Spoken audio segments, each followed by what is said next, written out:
না না, আমরা কোনোভাবে দেখছি না। দেশের কোনো মানুষ বুদ্ধু নয় তারা নরেন্দ্র মোদীজির মতো শক্তিশালী প্রধানমন্ত্রীকে ছেড়ে দিয়ে অন্য কিছু ভাববে। এটা পশ্চিমবাংলায় যারা মমতাপন্থী চ্যানেল বা সংবাদ মাধ্যম তাদের মাথা ব্যথা।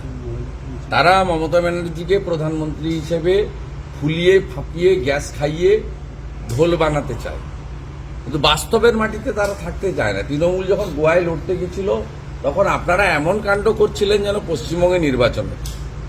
তৃণমূল ত্রিপুরায় যখন লড়তে গেছে পশ্চিমবঙ্গ থেকে, তখন 30 জন রিপোর্টার 60টা ক্যামেরা নিয়ে আগরতলাতে ডেরা বেঁধেছিল, সেখানে তৃণমূল নোটার থেকে কম ভোট পেয়েছে।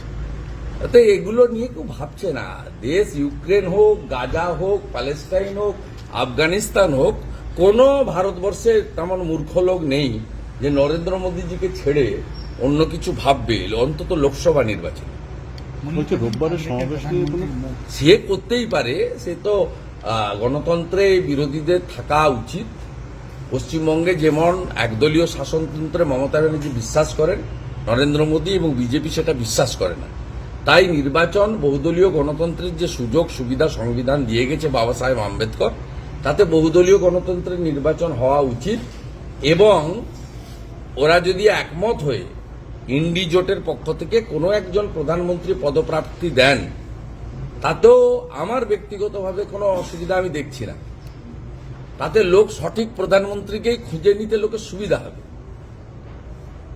তাহলে রাজ্যে রাজ্যে বলতে পারবেন না যে বিহারের সব ভোট ইন্ডিকে দেন, নীতিশ কুমার প্রধানমন্ত্রী হবে পরে। এখানে বলতে পারবেন না যে বাঙালি প্রধানমন্ত্রী হবে, তৃণমূলকে ভোট দেন। সে সুযোগটা তো ভোটের আগে বন্ধ হলো। এতে আমার মনে হয় এতে বিজেপির কোনো অসুবিধা হবে না এবং নরেন্দ্র মোদীজির সমকক্ষ কোনো প্রধানমন্ত্রী পদপ্রার্থী নেই। এটা গণতন্ত্রের মহোৎসবে আরেকবার পরীক্ষা হয়ে যাবে, এতে খারাপ কিছু নেই। গীতা পাঠের অনুষ্ঠান হবে। গত বছর মায়াপুরে 5,000 সনাতনীরা গীতা পাঠ করে ঘোষণা করেছিলেন যে তারা গীতা জয়ন্তী, যেটা আগামী 23শে ডিসেম্বর, সেই উপলক্ষে কলকাতাতে লক্ষকণ্ঠে গীতা পাঠ করবেন। 23 তারিখ শনিবার হওয়ার কারণে 24 তারিখে সেই গীতা পাঠের অনুষ্ঠান হবে এবং এটা সাধু সন্ত সমাজের প্রোগ্রাম। আমরা যেহেতু রাষ্ট্রবাদী এবং সনাতনী কালচারে বিশ্বাস করি, আমরা পরিবারের সদস্য হিসেবে স্বেচ্ছাসেবকের কাজ করব, সহযোগিতার কাজ করব। আপনারা কেউ আমাদেরকে মঞ্চে দেখতে পাবেন না। সাধু সন্ত সমাজের প্রোগ্রাম, আদিগুরু শঙ্করাচার্য থেকে শুরু করে ভারত সেবাশ্রম সংঘের দিলীপ মহারাজ থেকে শুরু করে পশ্চিমবাংলার প্রথম সারির সমস্ত মঠ, মিশন, আশ্রমের প্রায় 3,500 সন্ন্যাসী, তাদেরকেই আপনারা দেখতে পাবেন। আমি যদি সেদিন সেখানে যাই, আমি নয় স্বেচ্ছাসেবকের কাজ করব, নয় নিচে বসে গীতা পাঠে অংশ নেব। প্রধানমন্ত্রী, রাষ্ট্রপতি অনেককেই নারা আমন্ত্রণ করেছিলেন।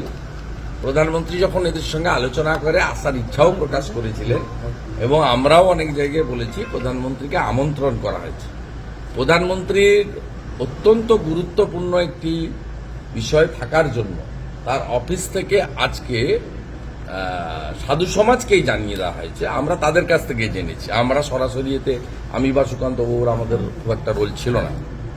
প্রথম দিন সুকান্ত বাবু হয়তো সঙ্গে গেছিলেন, সেটা পরিচয় করিয়ে দেওয়া যায়, কিন্তু বাকি কমিউনিকেশনটা সাধু সমাজের সঙ্গেই প্রধানমন্ত্রীর দপ্তর করছিলেন।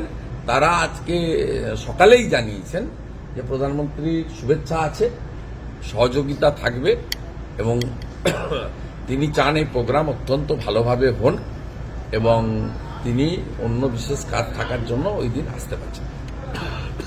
কিন্তু প্রোগ্রাম হবে অত্যন্ত আনন্দের সঙ্গে হবে, লক্ষ মানুষের উপস্থিতিতেই হবে।